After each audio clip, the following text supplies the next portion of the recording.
Donc là on commence par machine à laver.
Voilà les amis, comme vous pouvez voir, ici il y a les anciens carrelages qui sont encore existants.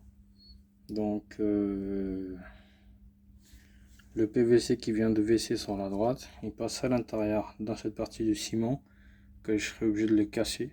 Voilà, il passe à l'intérieur et après ils sont raccordés avec un T, un Y plutôt à cet endroit-là. Il y a un tampon réduit de 40, machin, tout ça. Donc tous ces trucs là, ça je serai obligé de le rattraper les amis. Vous voyez, en espérant qu'il n'y a pas une troisième raccordement, parce que là derrière là ça me paraît très bizarre. Là, le ciment il est vraiment trompé là, donc en espérant que ça ne fait pas au niveau d'emboîture. Mais bon, dans tous les cas je suis obligé de casser même derrière pour voir s'il n'y a pas une troisième raccordement avec cette culotte là. Donc toute cette partie là je vais casser tout ça jusqu'à là-bas. Voilà, on va laisser le visible. Arrivons au résultat les amis, donc j'ai pu creuser maximum de raccordement, voilà, comme je vous ai montré. Vous voyez, à cet endroit là c'est trompé. Donc quand on regarde bien, déjà il y a une fuite ici. Première fuite elle est là, à cet endroit là, sur la partie de raccordement qui est mal collée déjà, et la deuxième fuite elle est là. Vous voyez, voilà. Vous voyez le marceau fissuré là, voilà, la deuxième fuite elle est là les amis.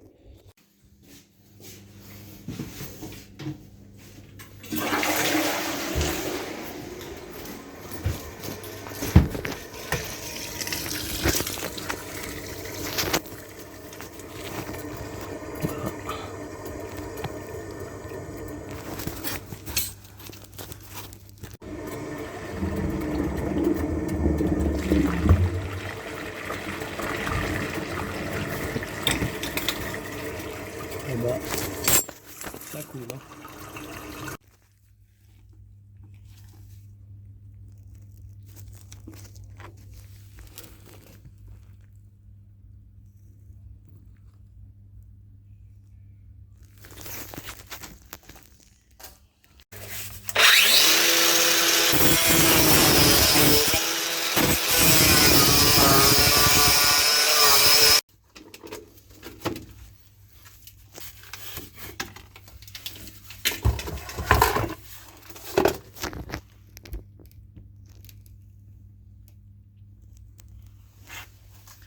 Le T il était déjà fissuré à cet endroit là, voilà, ça coulait rapidement et il y avait une fuite à cet endroit là sur le raccord.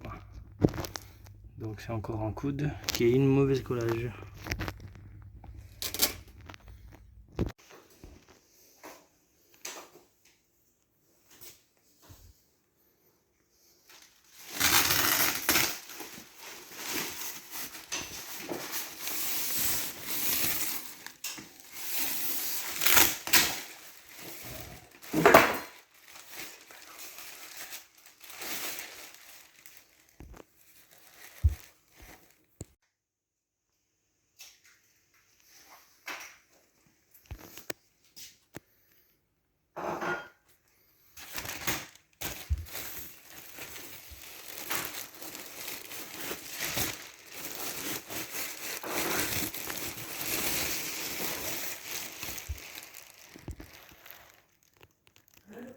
Après avoir retiré l'ancien colonne les amis, donc là on présente notre nouvelle pièce. Donc voilà ce que ça donne. J'ai pris un T 90 degrés, deux côtes 22 degrés, voilà, donc mâle femelle comme d'habitude. Et là ici comme j'avais coupé un peu trop, donc je vais préparer ma propre petit marceau de diamètre 100 hein. Ça va être un marceau de 20 cm à peu près. Cette partie là va être à l'intérieur et de là à là, cette partie là ça va être une partie en boiture. On essuie bien les amis à l'intérieur de la colonne, et comme je vous ai expliqué, on laisse toujours, comme c'est une colonne WC, donc je peux très bien laisser le papier toilette à l'intérieur de la colonne, parce que moi j'ai prévu de faire le raccordement comme ça. Voilà, donc hop. Voilà.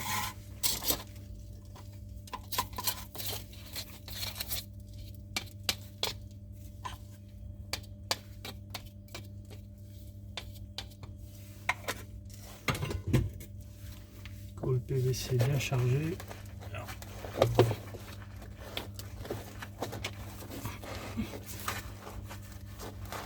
Voilà les amis.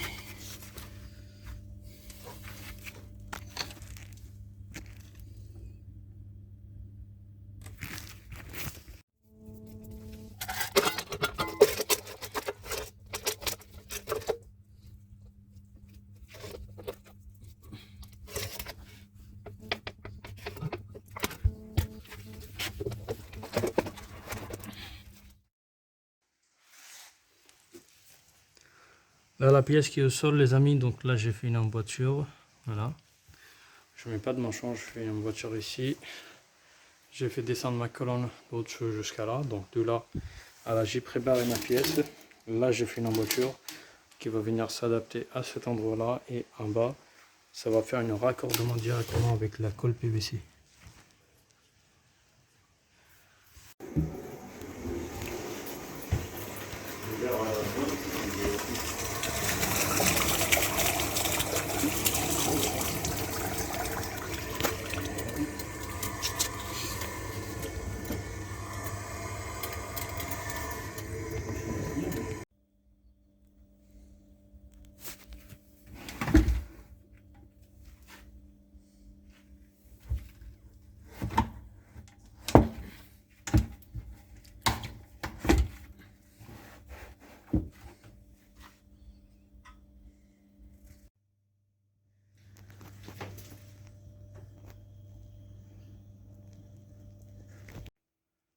Voilà les amis, donc au rez-de-chaussée, en arrivant à cet endroit là, moi j'avais prévu de faire une grande emboîture, je vais rentrer et je vais descendre, sauf que j'ai pas pu le faire parce que la pièce il me paraissait très difficile, donc j'étais obligé de rajouter un manchon de dilatation, voilà. C'est comme un, voilà, c'est aussi un JD qu'on appelle, donc voilà, j'ai pas pu faire autrement, donc c'était le seul choix qu'il fallait faire. Voilà les amis, pour le moment c'est la fin de vidéo, mais on a une cuisine à finir au-dessus, donc voilà. De retour les amis, deuxième jour. Donc là on va faire la fermeture de coffrage avec du placo. Et ici on a mis une double épaisseur de laine de verre. Première et la deuxième elle est en bas. Donc on a mis double épaisseur. Pourquoi on a mis double épaisseur? Parce que comme c'est des colonnes PVC, et c'est pas du free à fond, c'est du PVC normal.